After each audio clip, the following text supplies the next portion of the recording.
Hi, I'm Annie. Welcome to the Rising Soul, a sanctuary for wisdom, growth, and transformation. This is a video reflection in the Goodbye series. They are reflections on what we sometimes need to release in order to heal. If you missed the earlier ones, I invite you to listen to them all.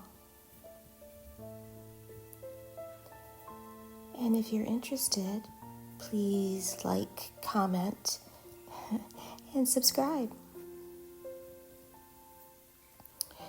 So today's reflection is about overgiving and the soul lesson hidden within it. And at the time of this recording, it's the end of October, and I saw my first Christmas holiday commercial. So this reflection is kind of tender, because when we give too much, sometimes it's not about generosity. It's about longing. The longing to be seen, to be chosen, to feel worthy.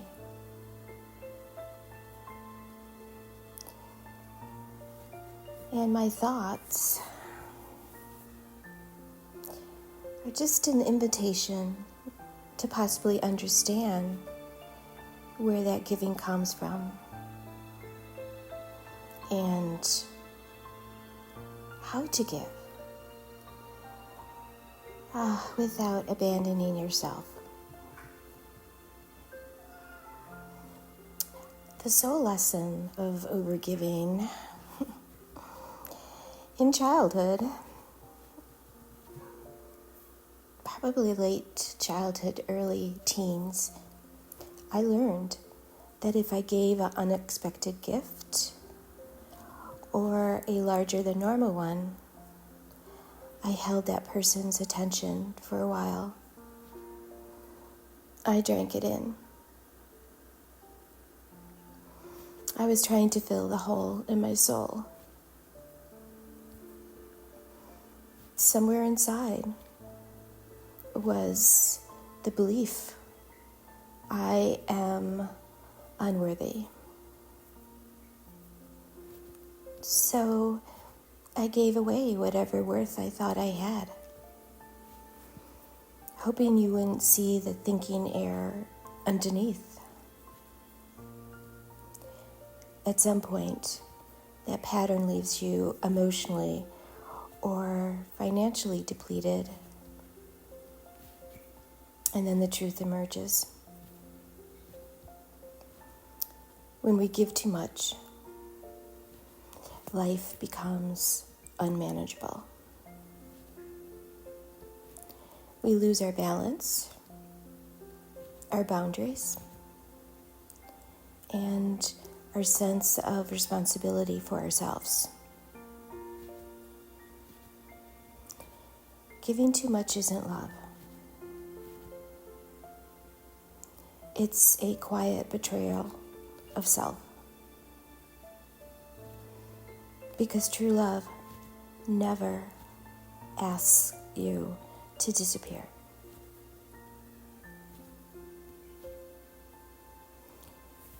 And when you give, ask yourself this simple question. Do you give to them? Or do you give for you? Do you give to truly support and connect? Or do you give to soothe your fear of being unseen, unloved, or unworthy? The difference between those two forms of giving will determine whether your love is empowering or exhausting.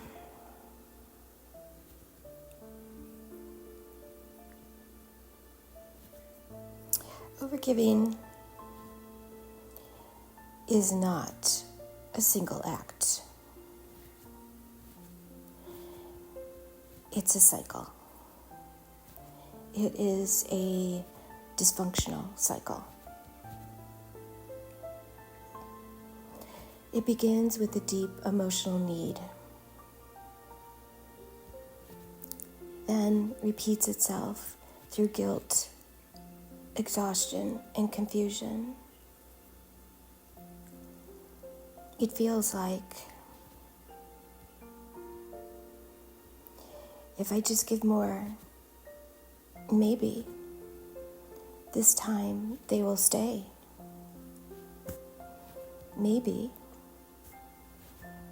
this time they will see me. But when you give to earn love, you enter a loop of depletion.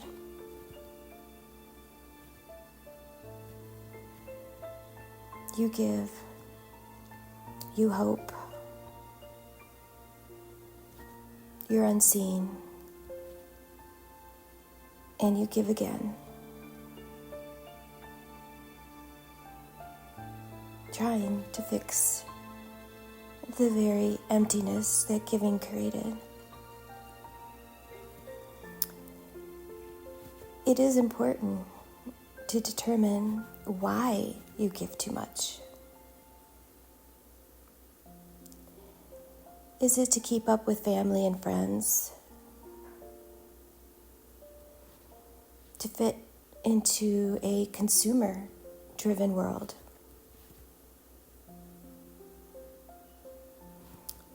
Then it isn't love. It's performance, shaped by comparison and fear of not belonging.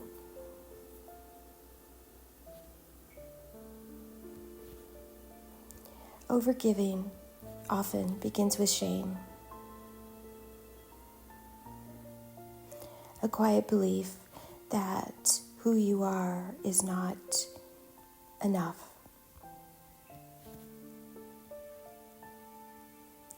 You give to earn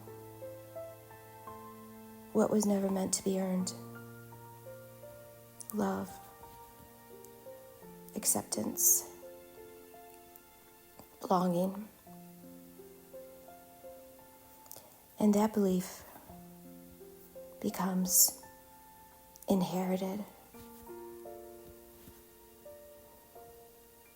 Families pass it down, disguised as generosity, loyalty, or duty.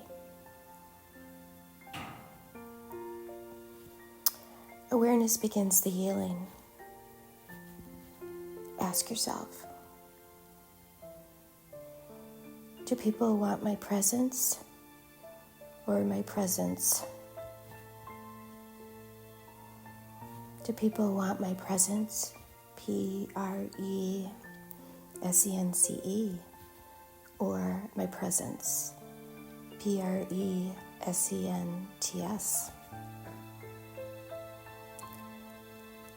That one question can begin to dismantle generations of confusion,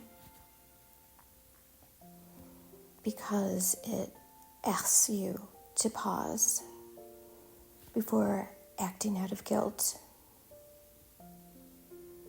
and to feel before reacting from fear.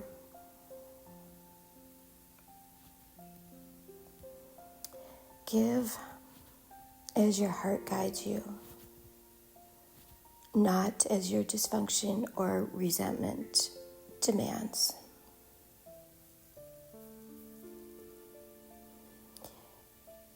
When you give consciously, giving becomes sacred again.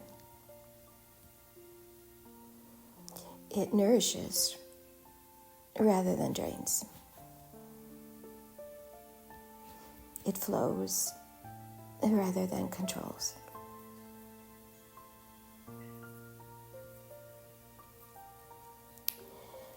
The overgiving cycle is deeply tied to money.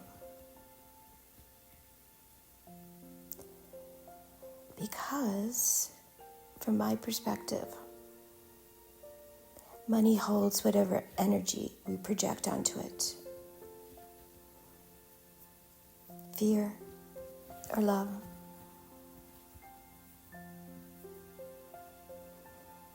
When money is tied to fear, it becomes control. Control over others, control over outcomes, control over worth. When money is rooted in love, it becomes freedom. It supports creation, generosity, and balance, not manipulation or guilt.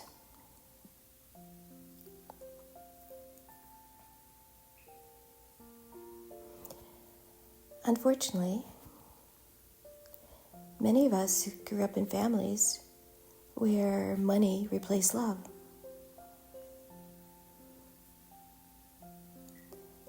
Affection was measured by how much was given or withheld. That's multi-generational control through money. It teaches confusion. It teaches that love must always cost something.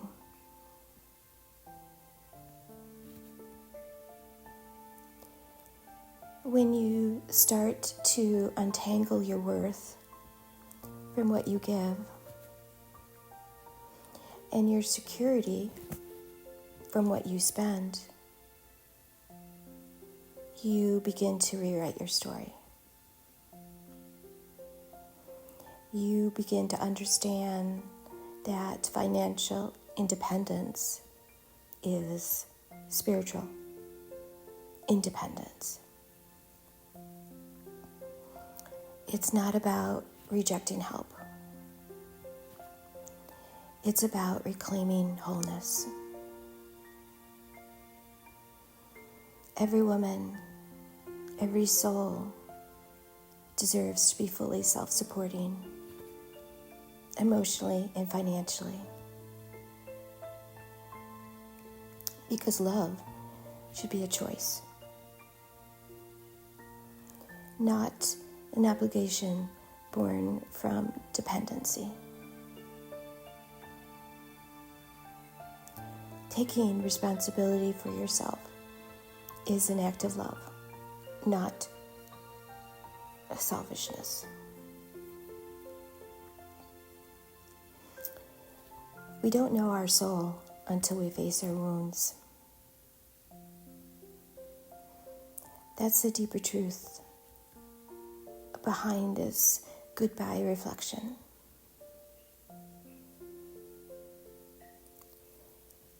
Saying goodbye to overgiving is really saying hello to balance.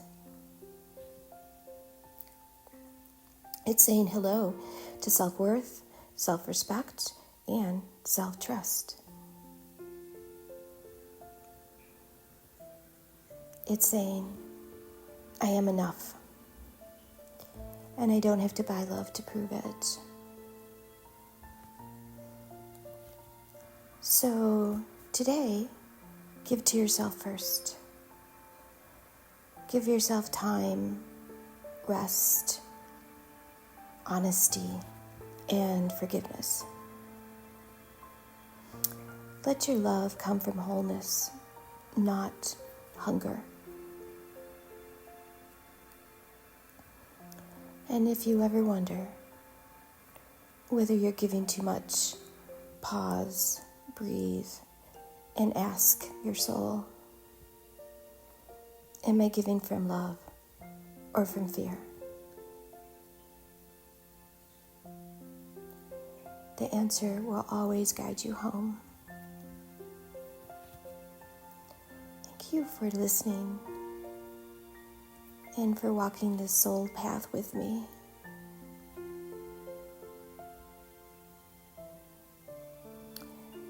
At the time of this particular recording, I don't have the financial series up yet, but there will be a whole financial series for 2 months,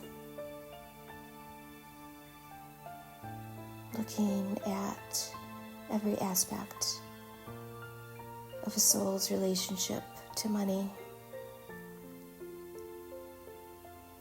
So please like and subscribe so you don't miss the next reflection, whether it's on the wisdom side of this channel, the growth side, or transformation. So together,